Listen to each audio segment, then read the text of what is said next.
ஹரே கிருஷ்ணா. ஓம் நமோ பகவத்தே வாசுதேவாய. ஹரே கிருஷ்ணா. ஸ்ரீமத் பாகவதம் ஸ்கந்தம் 9 அத்தியாயம் 18. மன்னர் யயாதி தன் இளமையை திரும்பப் பெறுதல் என்னும் தலைப்பில் பதம் 40. ஸ்ரீ யதுர் உவாச்ச ந உத்ஸகே ஜரசாஸ்தாதும் அந்தரா பிராப்தயா தவ அவித்வா சுகம் கிராமியம் வைத்ருஷ்ணியம் நைதி பூருஷ. டிரான்ஸ்லேஷன். யது பதிலளித்தார், தந்தையே, நீங்களும் முன்பு வாலிபராக இருந்தவர்தான். இப்போது நீங்கள் முதுமையை அடைந்துவிட்டீர்கள். ஆனால் உங்களுடைய முதுமையை நான் ஏற்க மாட்டேன். ஏனென்றால் பௌதீக சுகத்தை அனுபவித்தாலொழிய ஒருவனால் துறவு வாழ்க்கையை ஏற்றுக்கொள்ள முடியாது. பர்பட் பை ஷில பிரபாத். ஜெய் ஷில பிரபாத். ஹரே கிருஷ்ணா. இதோட எக்ஸ்ப்ளனேஷன் போன ஆடியோல பாதி பார்த்துருக்கோம். பேலன்ஸ் இப்போ பார்க்கலாம். குறிப்பாக தந்தையின் உத்தரவுகளை ஏற்பது மிகவும் முக்கியமானதாகும். எனவே யது மகாராஜனின் சகோதரர்கள் தங்கள் தந்தையின் கட்டளையை ஏற்க மறுத்தது நிச்சயமாக அதர்மமாகும். ஆனால் யது மகாராஜனின் மறுப்போ தர்மமாகும். 10வது காண்டத்தில் குறிப்பிடப்படுவது போல யதோஷ்ட தர்மசீலஷ்ய.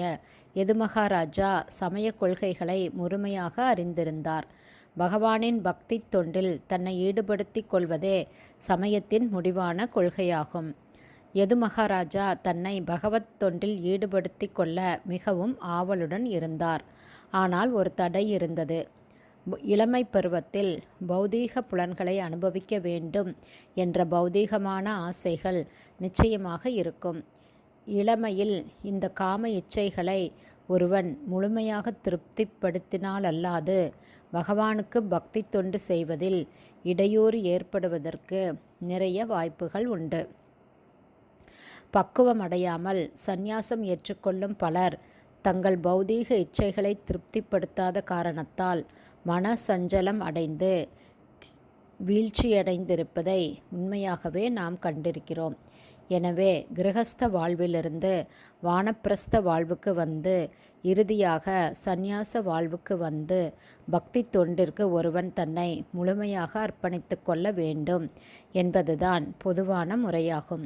யது மகாராஜா தன் தந்தையின் உத்தரவை ஏற்று தன் இளமையை அவருக்கு அளித்து அவருடைய முதுமையை தான் ஏற்றுக்கொள்ள தயாராக இருந்தார்.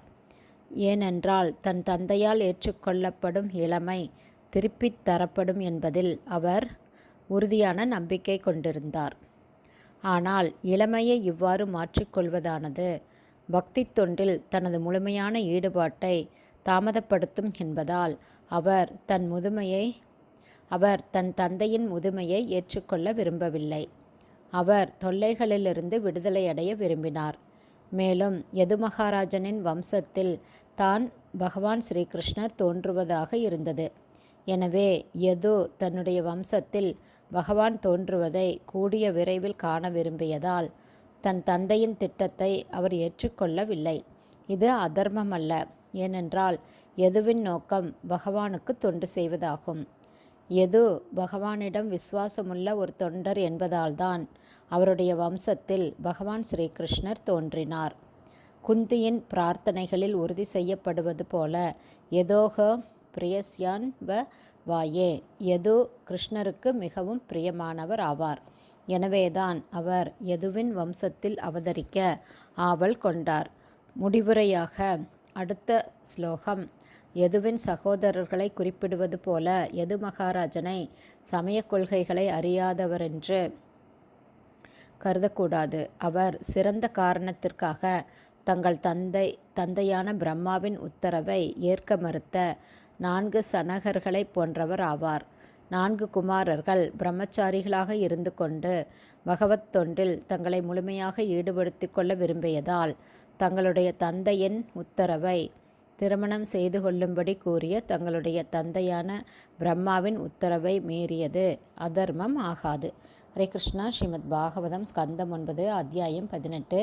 மன்னர் யயாதி தன் இளமையை திரும்ப பெறுதல் என்னும் தலைப்பில் பதம் 40 ஸ்ரீல பக்திவேதாந்த சுவாமி பிரபுபாதாவின் விளக்க உரை முடிவடைந்தது. ஹரே கிருஷ்ணா. ஸ்ரீல குருதேவ்க்கு ஜெய். பிரபுபாதுக்கு ஜெய்.